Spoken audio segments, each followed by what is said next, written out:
the BBC, in its wisdom, decided it would be a good idea to do a play about the British Army in Germany. Morale, training, defence cuts, NATO policy, the Russian threat and stuff. And they asked me to write it. Don't worry, I didn't. We'll just send you to Germany, they said, so you can really research it in depth. So I went to Germany for a few days, courtesy of the army, who put me into a cavalry officer's mess, whizzed me about in an helicopter, let me have a go on a gun and a tank, and I did have a stab at a bit of Beeb research at first, but I mean, I did try asking a few blokes what they reckon to NATO policy and stuff. But all I got was... What? NATO what? NATO's strategy. What? What? What strategy? What NATO? What? I'm looking for a place to sleep, man. Oh, for pity's sake, what? So, I soon jocked that in. But... And even with the officers, I didn't get any in-depth results, really. At least, not about NATO, I didn't. What do I think about NATO's strategy? Well, now... Oh, look, I'm pushing my poor old brain to the limits, trying to understand the mysteries of the chieftain tank. Once I can actually fathom that, if ever, I might get round to NATO strategy and such like. Come back in a year or two, Yeah. So, after that, I just listened to whatever was being said to me, or near to me, by a few of the people who I happened to meet, who happened to be there in Germany, in the army, when I happened to be there too, for a few days, listening. So, this is not an in-depth, researched, objective report.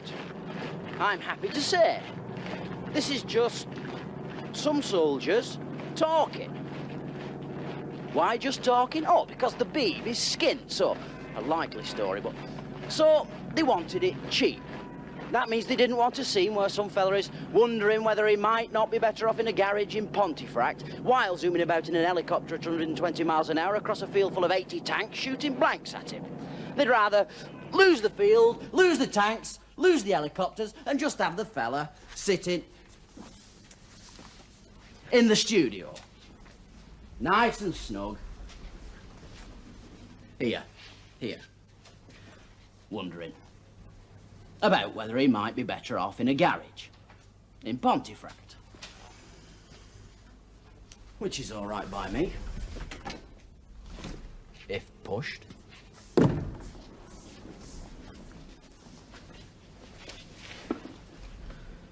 So, soldiers talking.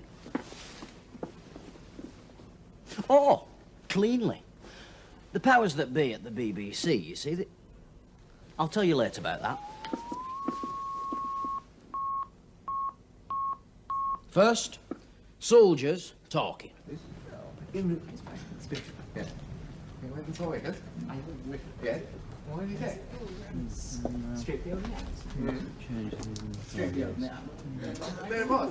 Tanks?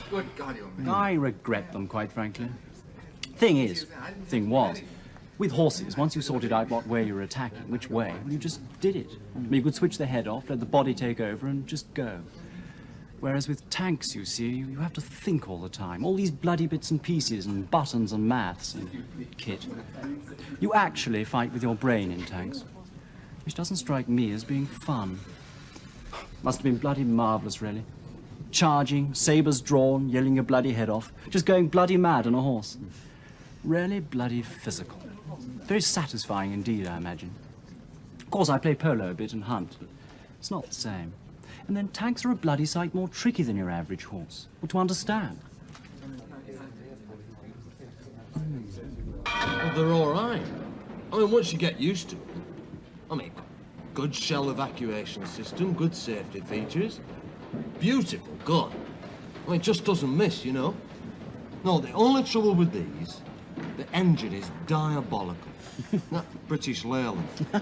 Honks out all the time. The Germans have the Leopard tank. That's good too. A wonderful engine. Fast, reliable. They say it's diesel. But diabolical gun. Couldn't hit a barn door. Which means, if it ever comes to, you know, war and that, I mean, we'll never get there, because the engine's flaked out again. But when they do get to us, we will hit a few before they get to us, because we'll be sitting targets. Whereas the Germans will get to them like a bat out of hell, but never hit them in a month of Sundays. Which, makes you think, really. Well, makes me think, anyway.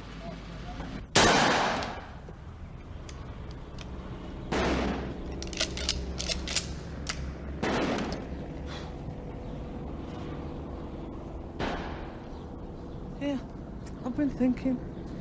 These, earplugs. Them.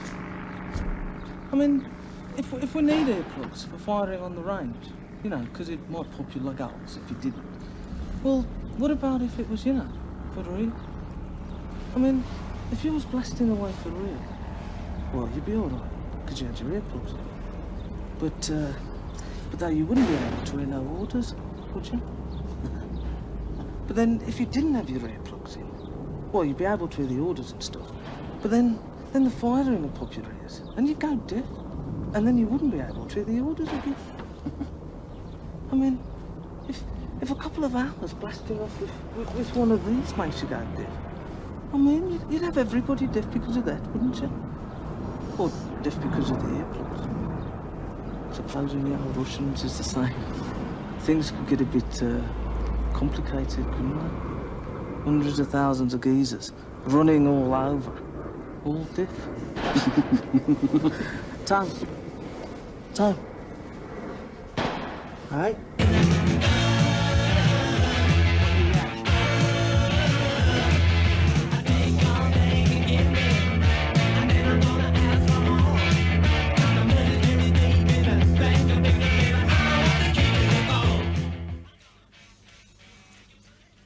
Well, I don't think about war, really.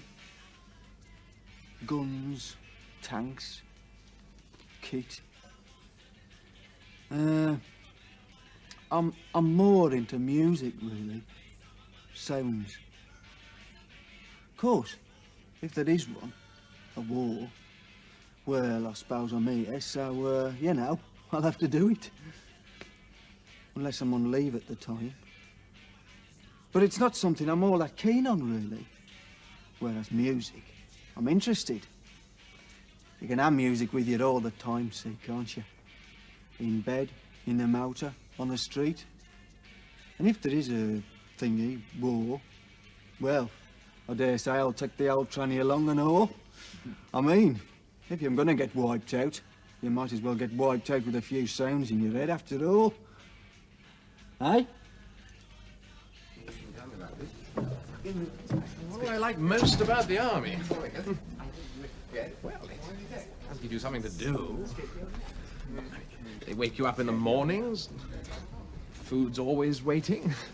It's reasonable, too, usually. It was better than school, Mark, anyway. There's other chaps to talk to. They do go on a bit about tidying rooms up and stuff, but I like the way it keeps you busy. I mean, no inspections and kit, yes, but rugger, too. Polo, hockey, riding, skiing. I mean, you do get a pretty full day. Mind you, can't quite see myself staying in for the rest of my life, though. 3 years, 5, but can't see myself at it forever. Which is probably just as well, really, because I'm not sure the army sees me being at it much longer, either. 40 years, yes. Yep. 40 years. Another 4 weeks now, and then that's my lot, Civvy Street. 40 years. This is Belsen, all that's left of it, the concentration camp. I come up here sometimes, have a bit of peace and quiet, have a bit of a think. Yes, my wife started packing all the kit now, so I get away up here. She's looking forward to it, leaving. Bungalow, Yeah, Aldershot, little garden, little car. She'll be happy settling down. Yes, it's generally quiet here. It's funny, finishing up here. I finished here before. The last war. I finished up here. 33 years ago now, I was what? 23. I've been right through the war.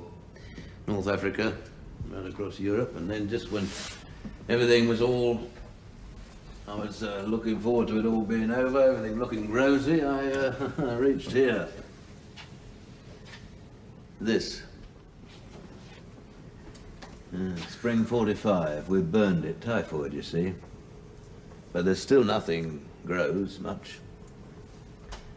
And now I've finished up here again. Holding back the old red hordes. What's supposed to be raring to go just down the road there. Preserving civilization, eh? Here. Well, it's got central heating here, you see.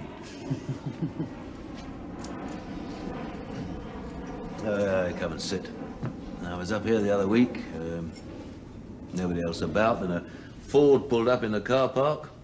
Army plates, young couple inside having a row by the look of them. And the bloke got out and brought his 2 kiddies in here. Told them to run about and play for a bit. He went back to the car. A little girl about 4 perhaps, and a baby brother, just walking him, wobbling. And they went right round, looking at it all, holding hands. And they reached this wall, and she looked up at that picture, and she started singing and dancing right along the wall, singing something like, he's dead, and she's dead, and he's dead, and they're all dead, and they're all dead, they're all dead, and they're all very dead. I was here the day they took that photo. Well, I took them outside, the kids back to the car. Their parents were arguing about barbecues, whether they needed one or not. They took the kids in the back. The wife said, oh, they were safe enough in there, it's warm enough inside there. And anyway, she said, it doesn't mean anything to them. Quite right, it doesn't mean anything much to most people. But if you saw it like I did, it means a lot. And it makes you think for the rest of your life. Only obeying orders, you see? Only obeying orders. Still, people ignore it now, in England anyway. But when they come to reckon up what were the most important inventions of this century, and people saying television, moon rockets, atom bombs, cars, central heating, new medicines and that, I think they'll have to reckon this too. Concentration camps. Invented by us, really. And now they're all over the world. They're fashionable. Like new cars, new medicines. They really caught on, concentration camps. Still, people ignore them, so it's quiet here. Deserted. What do I not like about the army? Well, the oiks. Soldiers. They're a pretty moderate bunch of specimens, most of them. We don't have much to do with them, really, I suppose, so... Mostly, the problem with being in the army in Germany is, Germany. Germans. Some of them speak some English, but it is a slog, really. Women, I mean. Birds, locally. I mean, apart from Krauts, you see, well, there's the odd wife. But they're totally taboo, of course, in theory.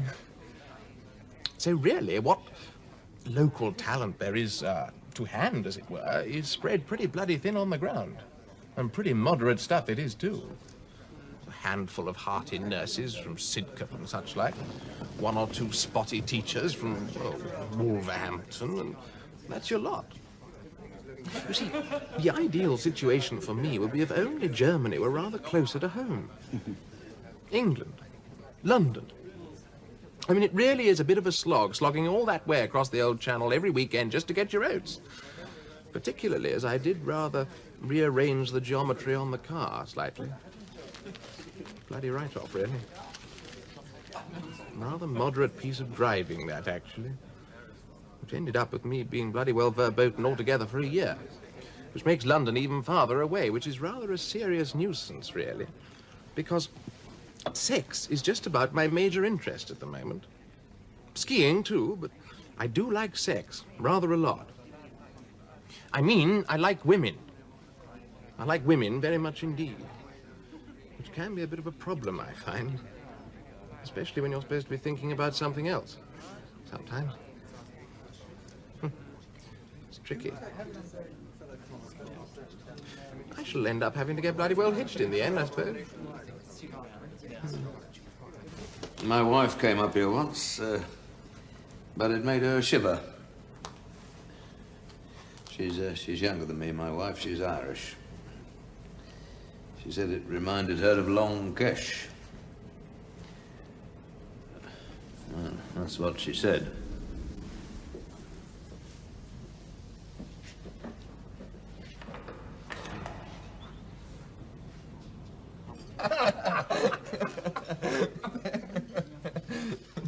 Trouble with women, and I know this won't be trendy or popular or some trivial concept, but the trouble is nowadays, there are bloody women everywhere, which I personally find bloody tedious.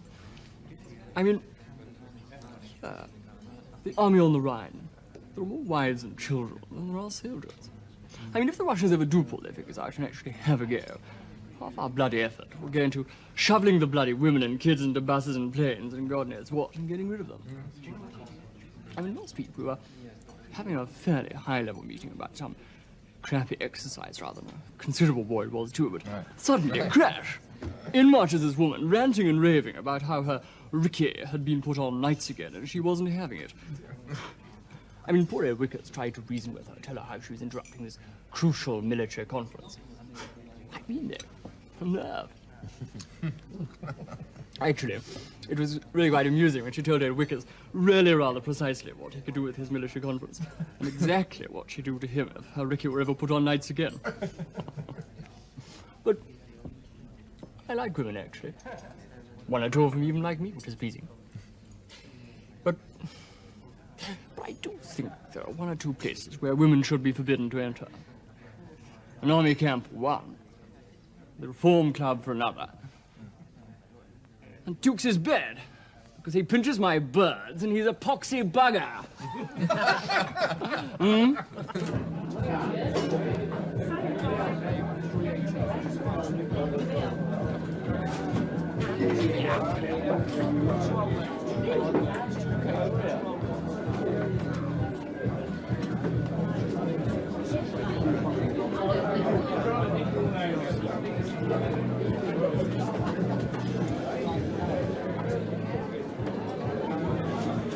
Trouble is, with wives being here, and I say this as a military policeman and a married man, mind you. Trouble is, they can cause trouble. Bother. I mean, aside from kids pinching stuff and changing the road size round when there's an exercise, you get these wives, and they're stuck out here in these blocks of flats with the kids. They don't talk a word of German, never been away from home before. A lot of them's only teenagers any road, you know, home on leave, Dr. Klangdux. And apart from changing nappies and trotting down to the naffy for the shopping, and down to the mess for a couple of dozen port and lemons of an evening, and the bingo, well, they've not got much to interest them. Have you though, Debbie? No. Especially if you're a bit thick, you see, and a lot of them are that way inclined. Well, I mean... Wrong bed. Hey, they leave school, have a few months in Woolworths and a club. and they suddenly get wafted out to one of them council flats outside Manchester or Coventry or somewhere. Get plopped down another sort of council flat, concrete lump in the middle of Germany. Well, I mean, they miss their mums and dads. I paint murals. Yes, 18, you got it, that's good. No. So you get your wife swapping. When they're sober enough. Your wife bashing when they're not. And then, every now and then, fellas get sent to Ireland for 4 months. Well, you can imagine it, can't you? I mean, single blokes aren't allowed up their married quarters, supposedly, but really, it's like one of them game parks some nights. There's wild animals on the inside trying to get out, and wild animals on the outside trying to get in. It's terrible. Us as the wardens. I see. It's all right having a bit of the other on a Saturday night if you're both at it, isn't it? Fair enough. But if your husband's stuck in a barracks in Derry with nothing but a nudie book in his right hand, and possibly even getting shot at too, well, it's not bloody cricket, is it, eh? John, same again, lad. I don't like the swapping. I don't reckon it. You never know quite where you are, you know. It's so awkward. Apart from that, and the single blokes getting legless 4 nights a week down Hildegarde's, and the odd punch-up weekends on the Kennedy Strasse. Apart from that, it's quite quiet, really. Of course, you see, we're dead lucky here. We haven't got a Scottish regiment for miles. I mean, if I thought I was going to get landed with a few hundred jocks on a Saturday night, I'd go back on the Buzzes Island. But for the minute, it's all right. Apart from stupid Ruperts. Officers. Yeah, they're a bloody pain. I mean, stupid Pratts are a nuisance any road, but posh stupid Pratts are a total bloody nuisance, I find. But apart from them, it's all right.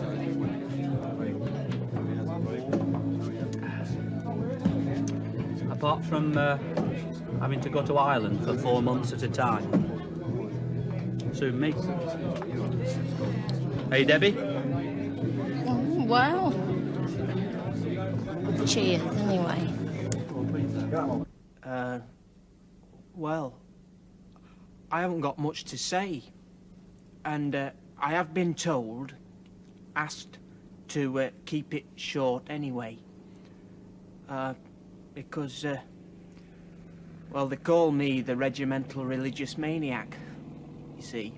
So, I do tend to bore people. But, I haven't got a lot to say anyway. So, I'll just say it. And,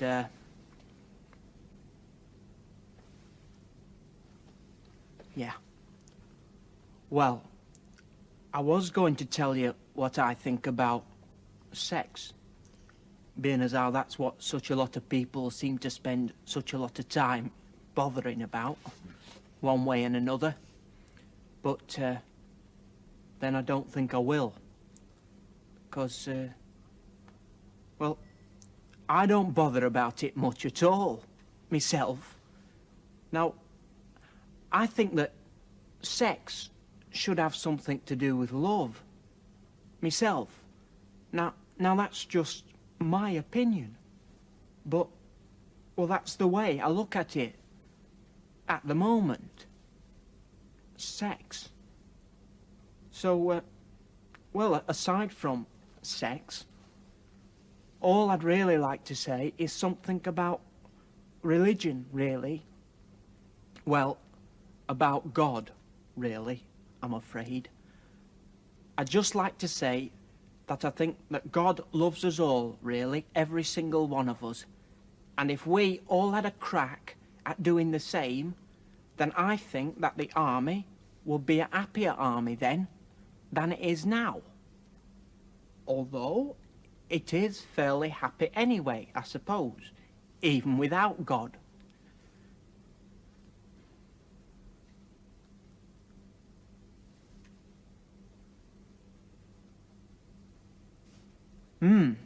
But anyway, That's what I want to say.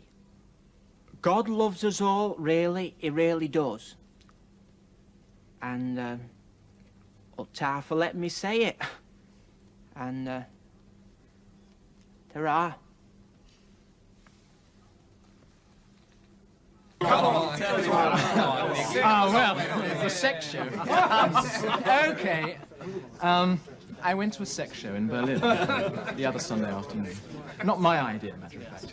Had a couple of cousins over long weekend, and they really did keep going on and on and on about it, and the gas it would be and so forth, if we went to see a sex show. So, we did. Girl cousins, mind you. And I mean, I was expecting a sort of striptease. Grotty music, a few spotty birds, 2 or 3 heavily tattooed oiks with enormous dongers. That kind of thing. The Macintosh Brigade, you see. But they looked fairly pleasant, in fact. Rather formal, the whole thing. And good seats, nice little theatre. Everybody looked very respectable, in suits. Husbands and wives, they looked like. Rather as if they just popped out for a stroll, seen this place, and come for a look-see. Like me. And then it started. And it went on and on and on. I mean, the lot. Oh, bloody Coca-Cola bottles, and cucumbers, and whips. The absolute lot. Blokes and birds. Birds and birds. Even, well, blokes and blokes. I mean, they really did go right through the card. I mean, if they'd had a donkey stroll in, they would definitely have used it. But the whole thing done very seriously. Really, every single variation and... what are they called? Perversion. Oh, God, Nicky. And quite frankly, I thought it was a bit off, quite frankly. But it finally did finish, and we staggered out for a rapid double brandy. Well, I did. I mean, I was feeling pretty bloody feeble after 2 hours of that, I can tell you. And I started saying how sort of generally eggy I thought it was. It turned out the girls had rather enjoyed it, you see. They thought it was rather exciting. And they're very nice girls, normally. But according to them, quite a lot of the things they did were pretty run-of-the-mill stuff in their suit. And when I was surprised, they were surprised I was surprised. So I mean, presumably, quite a lot of fairly reasonable people find quite a lot of that sort of thing. You know, right up the street. Even in Hampshire. I didn't. I felt distinctly groggy. Bloody worn out just watching. I mean, it really does seem that I'm strictly a Lego man myself. Which is somehow slightly worrying now.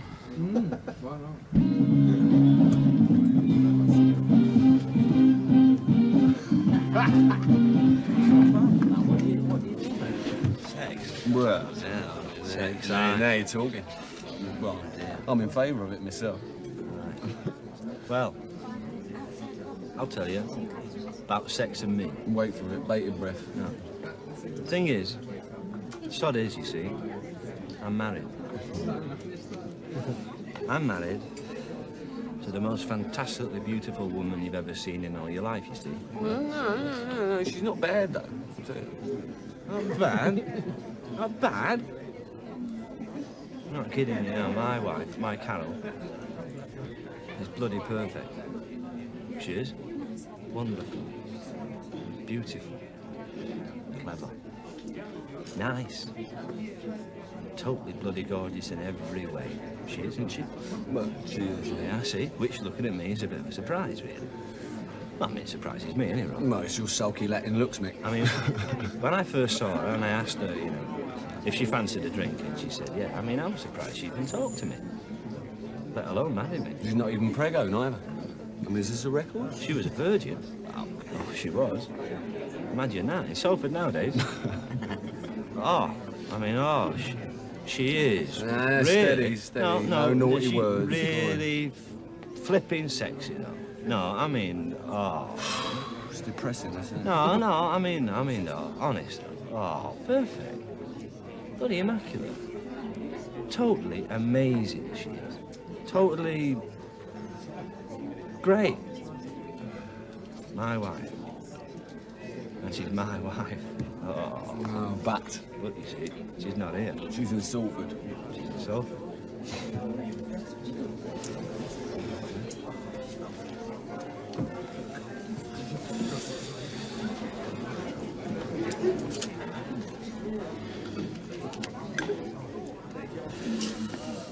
she won't leave Salford neither. She thinks, you see, she thinks the army's bloody silly, you see. She's not just a pretty face, eh? And, you see, and she's saying now as how she can't stand it any longer.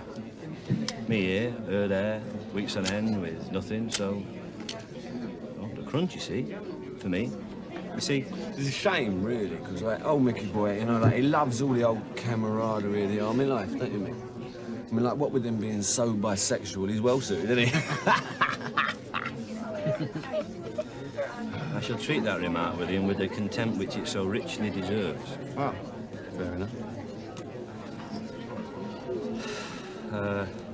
So, any road, as I was saying before I was so rudely interrupted. I've got to choose, you see. I mean, it's obvious what I'll do in the end, but I mean, the sort of it is, I mean, I do quite like it, you see, the army. I mean, it suits me in some ways.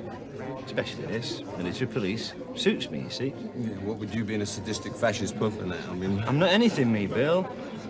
I'm just a bloke who likes being a military policeman. Yeah, but it takes all sorts, doesn't it? I mean, like, I like it too, you know, like, but then I am a sadistic fascist puff, me. But... Fair enough, fair enough. So, anyway, that's what's been bugging me for weeks now. Choosing. Until this cock-up with our radio sets, you see. I mean, the last straw, you see. So they took the radios out of our Land Rover, see? Better than that. They took the radios out. Perfectly good radios, mind you, but redundant kit, so knackered. Then the new radios arrived down at our place. All in nice wooden crates and that. All ready, you see. Yeah, but the order to open the crates and install the bloody radios didn't turn up. Never did. So, we sat down to go out on patrol with no bloody radios at all. So then we started having to use the phone. Public call boxes. Just to contact HQ. Find out what we should be doing. Tell them what we were doing. And so on. I mean, we could be out on one street and somebody could be getting bloody murdered, or raped, or anything just around the corner. And if we didn't have to pop in the call box and phone in, well, Well, they got murdered. I mean, nobody did so far, right? But I mean, or raped. I mean, I do draw the line at rape myself. And as if that wasn't bloody harebrained enough, I complained, you see. I mean, we were walking past these bloody radios all day long. I mean, they were blocking the bloody entrance up to our place. But when I suggested that perhaps it might be a good idea to forget about the bloody order and just get on with it, stick them in the vehicles, I got told, well, no. The little fart had the nerve to tell me I was getting awkward.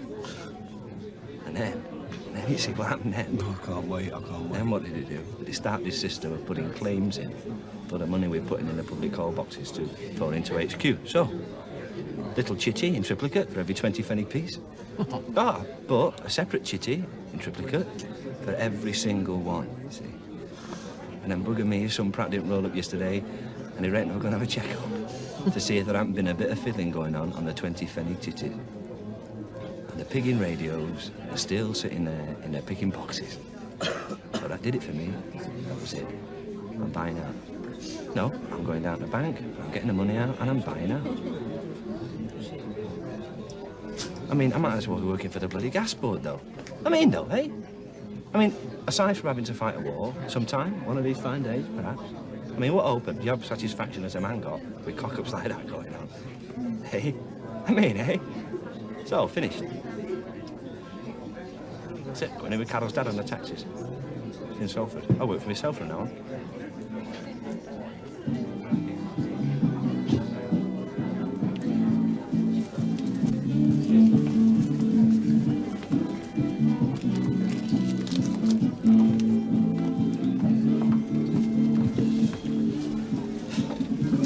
I mean, what is the point of showing any interest, any initiative, when you get such a bloody clear-cut piece of bloody nonsense like that going on? And when you try to do something about it, just to try to do your job properly, you get ordered. Ordered, mind you, not to even talk about it. I mean, grown men waiting for a piece of bloody paper to tell them they can now open them boxes without getting their asses spanked. And wait for weeks and months, too. And and all the time having to hutch their rotten beer bellies round the rotten boxes to get in their flaming offices, to sit and do nothing, hey? Hey? The trouble is, really, right? Like, Mick, he will take things seriously, right? I mean, like the army, marriage.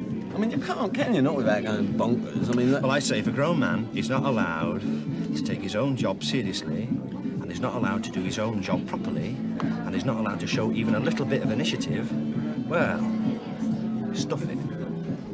Hey, stuff it. Makes me bloody weep, it does. It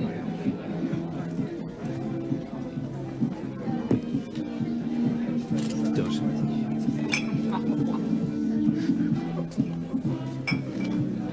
It does too. See? Because he takes it seriously.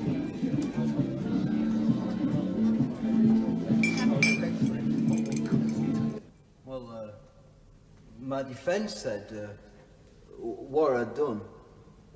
Well, it were daft, but it did show initiative. A bit. Misplaced initiative, he said, but still. Here I am. I borrowed a vehicle, you see. An amphibious truck.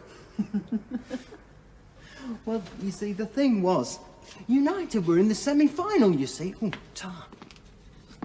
And I was stuck here, and we no leave due, so I borrowed a truck. And went.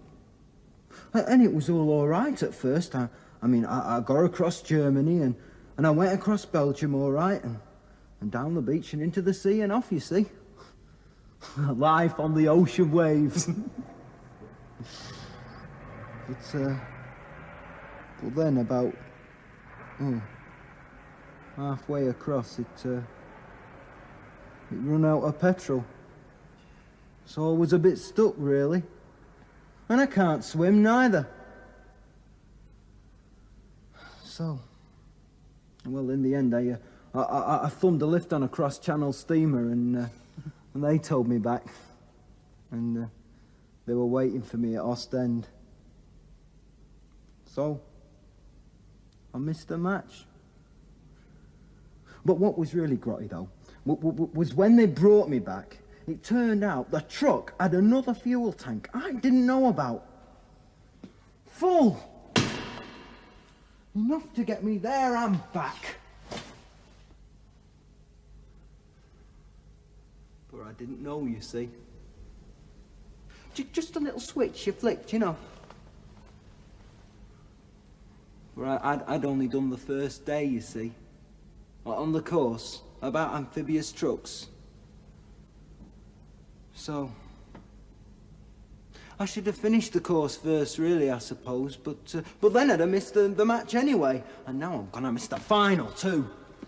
There's no telly in here. Typical army, that. I mean, it is supposed to be a prison, after all, and they've not even got a telly. Well, that's a bit better than bed sitting in the Earl's Court. I mean, that was my lot. And so far, this lot's a bit better, you know, look, there's a bit more money, too. I was a trainee chef, so-called, West End, you know, chipping chips, mostly. 10 hours a day, yeah? And then the flicks, or a pint, or two, or three, or four. And then a wimpy.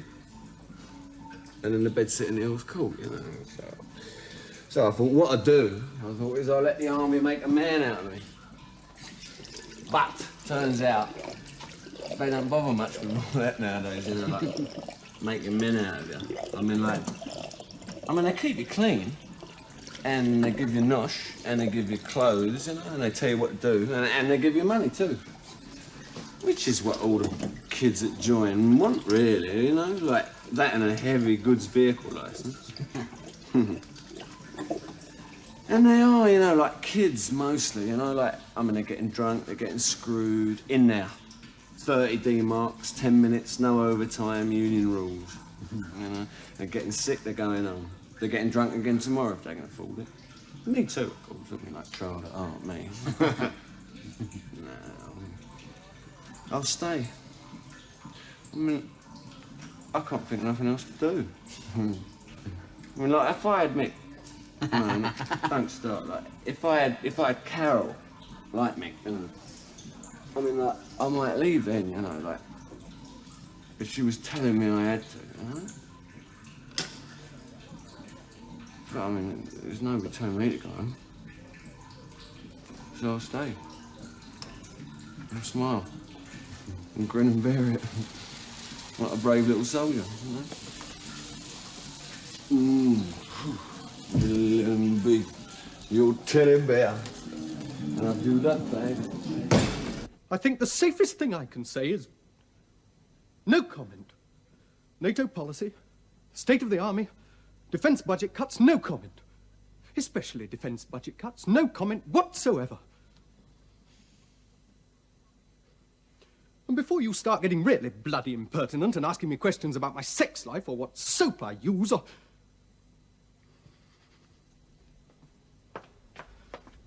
And before I get really rather rude in reply, I'll say good night. And no comment.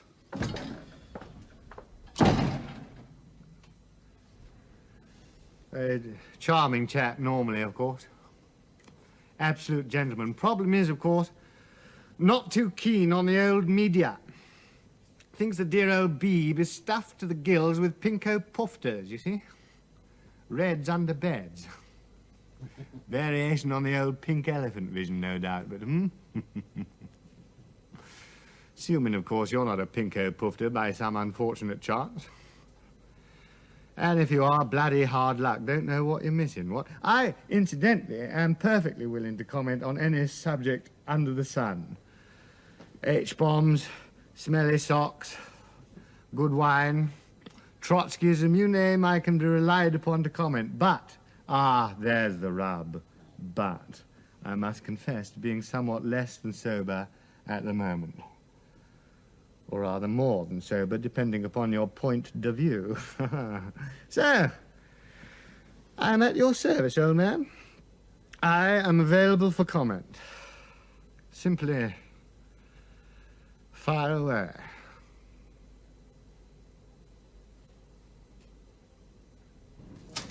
Trouble is, saying anything about the army and all that stuff. I don't have anything to say. I just like it.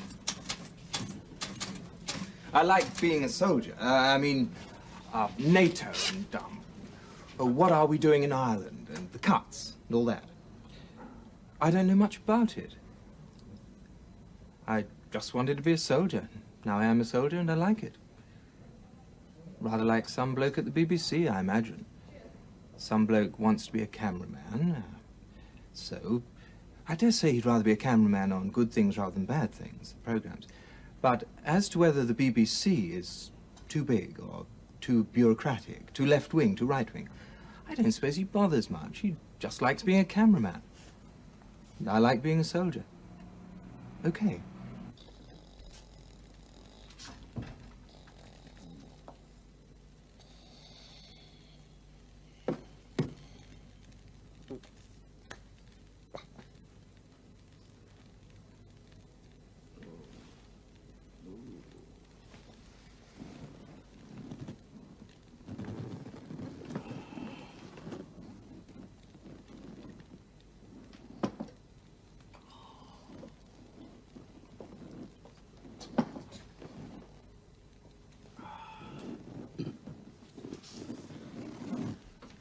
You're back. Good show, good. Now then, what was it? Yes. Politician, please comment, right? Right.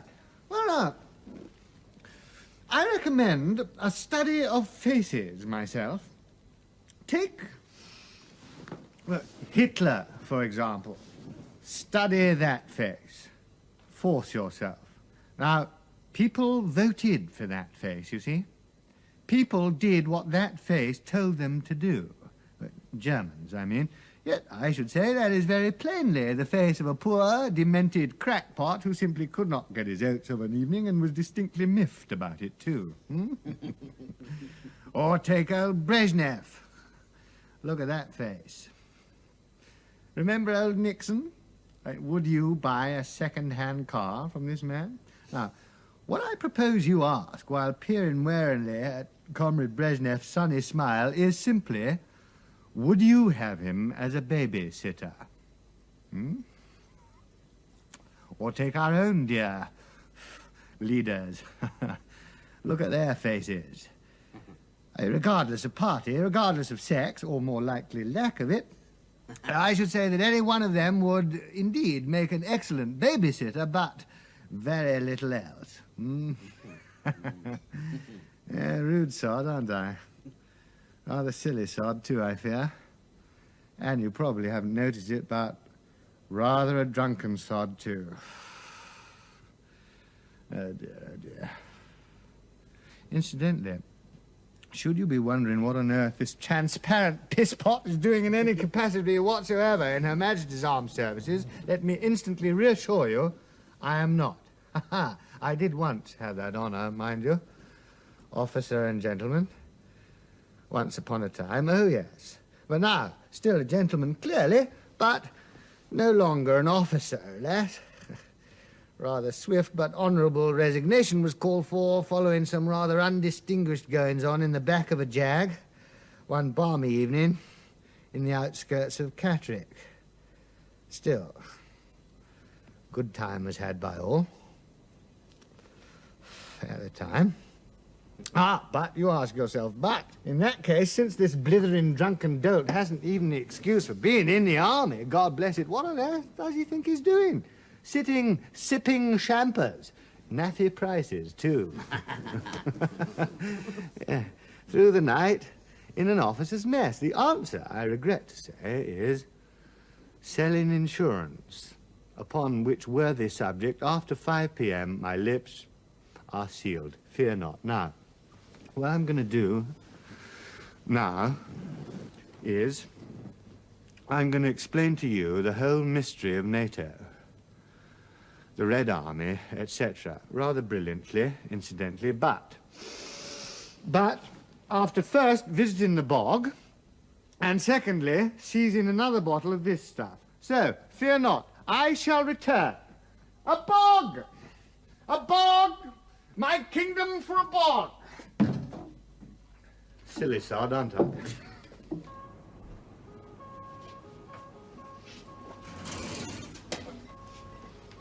Yes, I met Montgomery once, you know.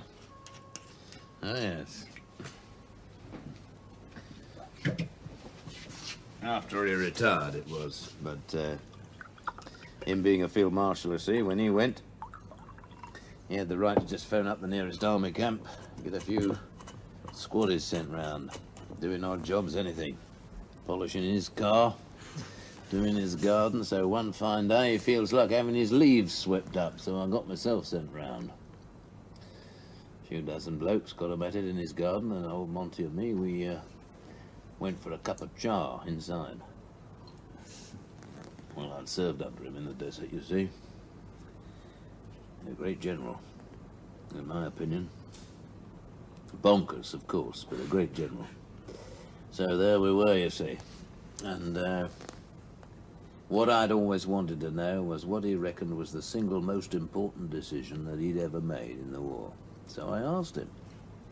And he said, straight up this, he said he reckoned the most important decision that he ever took was when he banned cheap booze out in the desert. Because 2 days of that, you know, heat, flies, stuff, Germans, 2 days of all that without the odd triple by night time, and all the useless twits that make up most peacetime armies, they couldn't take it. So they all fiddled transfers, buggered off back to Alexandria, which left old Monty free to get some proper blokes in charge. Not career officers, you see. Because old Monty reckoned he'd give an order like attack, for instance. And all the old career wallers, they'd start straight off putting their heads together, not thinking about attacking, but thinking about how this was going to affect their careers. Promotions and pensions and kit. Whereas the new blokes were civvies, really, you see. They was only in the army for the war. Fight the war and sort off out. They didn't give a toss about promotions and pensions. They just did it, you see. And old Monty reckoned that it was when he got rid of the career officers that he started winning. And another funny thing he said to me, Busey, he said. He remembered my name. Well, I told him when we went in, but he did remember it. Busey, he said, I'll give you a word of advice. Beware of volunteers, he said. Volunteers are dangerous, he said. Meaning officers, I think. Because, I mean, I was a volunteer myself in 38, and I don't think he'd be that bloody rude, even him. Yes, beware of volunteers, he said. Which is all right till you think about it. Because you see, every officer in the British Army now is a volunteer. And all the blokes too. You wouldn't think it sometimes to hear some of them moaning, but that's what they are. Volunteers.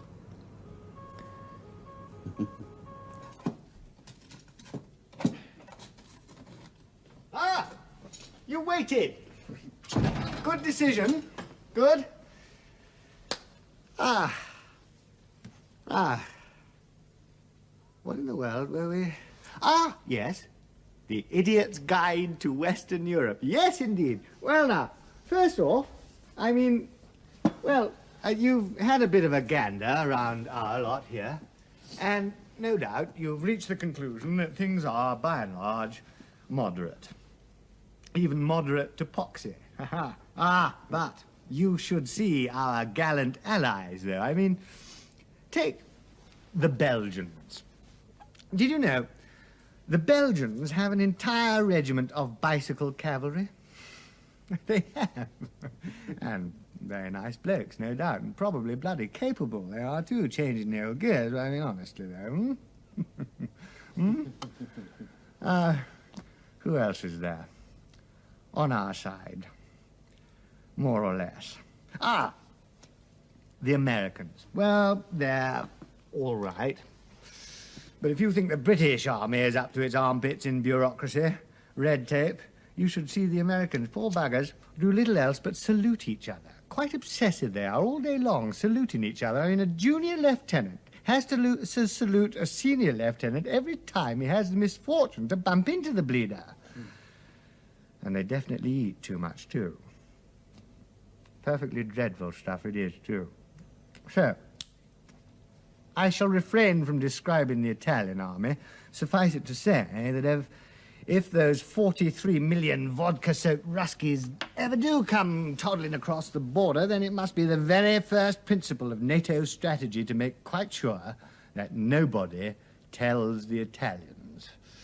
Because if they ever found out and actually attempted to do anything about it, then I'm afraid that Western civilization, as we know it, is definitely up the spout. They are quite simply bloody hopeless. And the same goes for the Dutch, too. I mean, aside from wearing hairnets to go on parade, because the buggers will not get their hair cut for love nor money, and even aside from the distinct whiff of hashish that accompanies all Dutch soldiers, officers included, I mean, the buggers actually vote on whether to accept an order or not. Can you imagine? Bloody Ruskies pouring across, eyeball to eyeball, any minute. Some stone Dutchman orders fire, all the other stone Dutchmen trying to find the ballot box first. No, believe you me. The British Army, comparatively, is a cloud of angels. Knights in shining armour.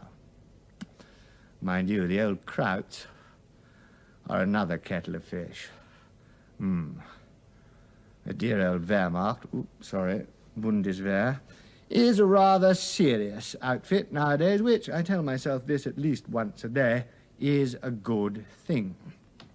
But what about them? The enemy, though we don't like to say so anymore.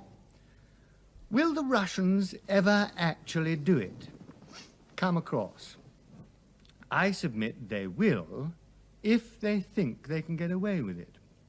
I submit, in fact, that old Leonid and his dreadful ilk would do absolutely anything if they thought they could get away with it. But, you ask, will they do it on land?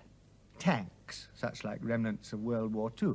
I submit they will, if they think they can get away with it. Because, you see, if they simply lob a few dozen H-bombs over, well, fair enough. I mean, we shouldn't be feeling too chipper in the morning. But not only would our friends across the seas, the peanut farmer and his chums, not only would they lob a few dozen back, but aside from that, why should the Russians want to destroy West Germany?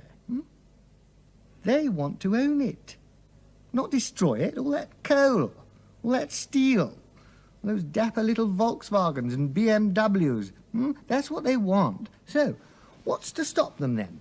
Answer, NATO. What, you ask? With all this chaos over non-compatible weapons and the Germans with one tank that doesn't shoot straight, us with another tank with an engine like a second-hand Ford, and other seemingly endless examples of similar cretinism? Oh, yes, because, you see, the beauty of it is the Russians are even more hopeless. Their tanks are not only shabby, they haven't even got radios in, most of them. They are still in the days of flag waving at each other. I mean, if you think the British Army is...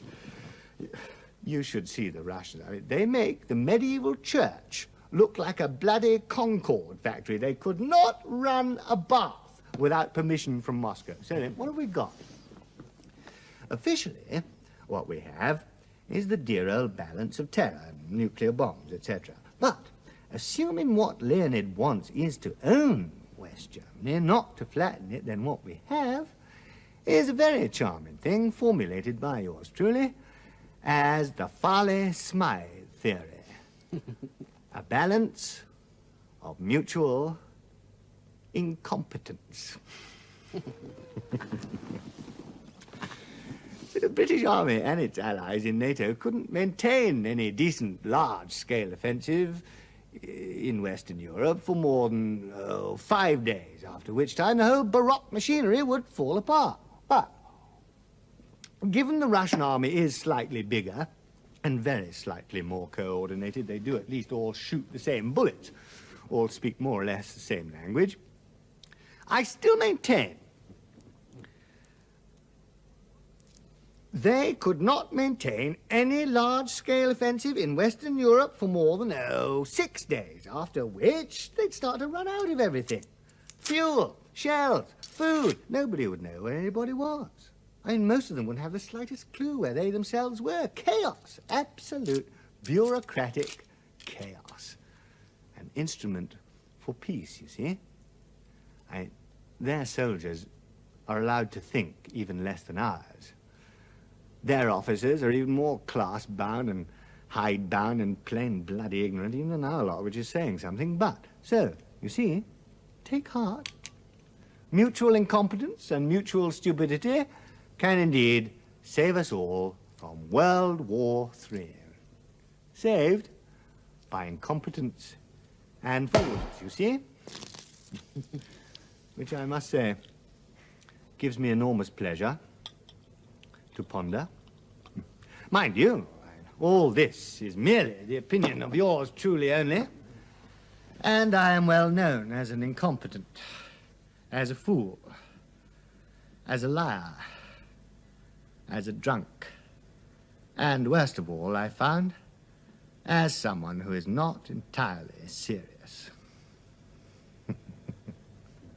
Cheers. Cheers. Now, soldiers talking. But why cleanly? Well, because the BBC, in its wisdom, doesn't like strong language. By strong, it means bleep. Thank you. Or bleep all for bleep you, or oi, stupid bleepers. The motto is anybody saying bleep will be bleeped. Which is a bit of a problem when you're listening to soldiers talking, because in my admittedly limited experience, virtually the only adjective in regular usage throughout Her Majesty's forces, regardless of rank, is bleep, or bleep off, or bleep you, or all bleeping hell, or... And, oddly, this is true of the BBC too. Again, regardless of rank. I mean, the fella directing this. Oh, bleep. Oh, bleeping hell. Bleeping stupid bleepers. All the time. And that's only when his coffee's laid. But though, stick him out here in front of a camera and... Oh, drat! Is the coffee delayed? Oh, dear. Oh, yeah. So, none of the blokes you listen to talking really talk like that at all. They really talk more like this. Incidentally, should you be wondering what the this transparent pisspot is doing in any capacity whatsoever in Her Majesty's Armed Forces, let me instantly reassure you, I am not. Oh, me no. So, no bleeps. The powers that be, the quiet gents on the 6th floor, the lads in charge, they don't like it. What they do like, though, is balanced, official views. Yeah. Well, I'm not a great one for balanced official views myself. Which could be a bit of a problem. I mean, this is the home of balancing acts, after all. The Beeb. And you might say, well, that's the Beeb's problem. And I wouldn't disagree, but it did cause a bit of bother for me, too, at first. I mean, I got there, Germany, and they put me into this officers' mess. Cavalry officers. Rich kids. Nice, but foreigners to me. And I was quite foreign to them, too, and not quite what they'd expected from the BBC. Which was just the problem. Explaining that although I'd been sent by the BBC, I wasn't really from the BBC, and that if they wanted to talk to me, they were not talking to the BBC. Homo Beebians, they were just talking to me. Homo sapiens. A bloke. Now, a real problem, balance is what you want, is the almost total absence of women during the last hour. I mean, the British Army in Germany has more wives and kids than soldiers, but I hardly met any. And of the ones I did meet, the only one I really remember was a girl I never really met. It was more... I nearly met her. I was hanging about in this military cop shop one night when I just happened to sneak a peep next door. Like you do. And... So, straight away I thought, that's a good idea. Meaning, perhaps I should talk to her a bit. Find out what she reckoned to NATO and life and such like. Like you do. So.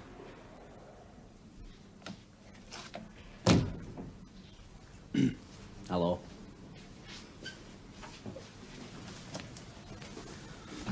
What's a nice girl like you doing here? A dreary dump like this. It's because of my husband. He's in your army. Oh, yeah? Well, not my army, really. But, was he, is he in bother? Trouble? He's in the hospital. He got beat up. Oh, dear. Who by? Do they know? They know. Me. Oh? I hit him on the head with a coffee percolator. And then with a jug. And then with a bottle of gin. Full. And then with a hammer.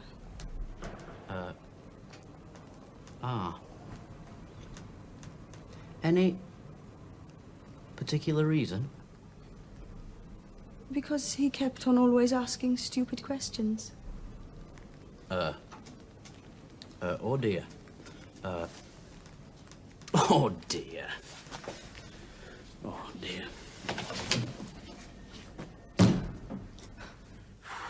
Dear. Whew. So I never did find out what she thought about NATO. Your humble reporter beat a swift retreat. But still, I should have met more wives and kids, and I didn't, and I wish I had, but too late. One way of achieving at least an appearance of balance, of course, is that good old faithful, the discussion. Yeah, and all you do, you get 3 experts, or failing that, politicians, and an interviewer, and you just get them talking about the army and budgets and NATO policy and salary structures and stuff, and you just ask them a question. Almost any question will do, and, well... Well, my point is, and I've made it all the time. Oh, but they are boring, aren't they? I mean, I've watched a few, and honestly, I'm sorry, they might be well balanced, but they are very, very dull, aren't they? Oh, they are. That's very rude. What? Really? And anyway, who needs it? Balance. I mean, I'm not the BBC. I'm not even part of the BBC. I'm just me. And those people that I talk to, listen to, they're not the army. They're just some people who I happen to meet when I happen to get sent to Germany, and they happen to be there too, in the same place at the same time, in, as it happens, the army. Series of flukes, you see. Which I think's fair enough, really. Series of flukes. Yeah. I'll settle for that.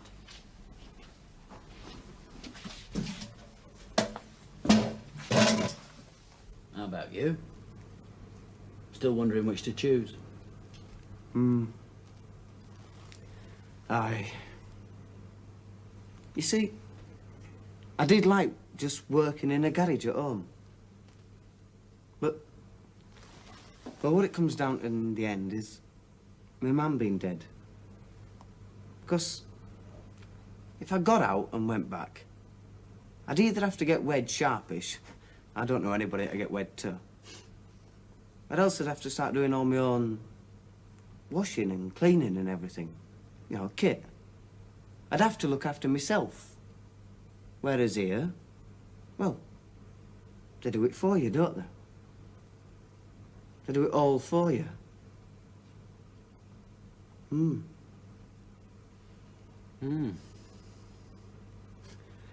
I'll end up tossing for it in end.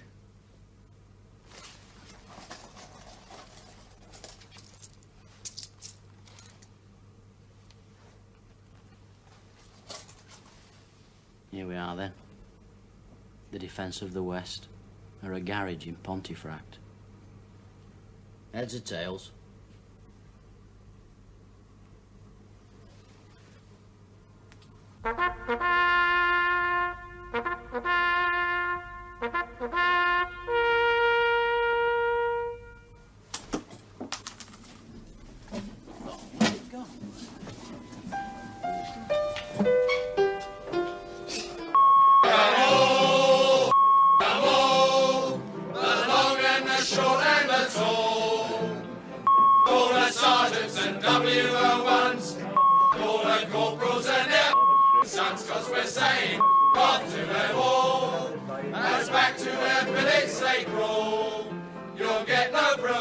This side of the ocean, so cheer up, my lads, them all.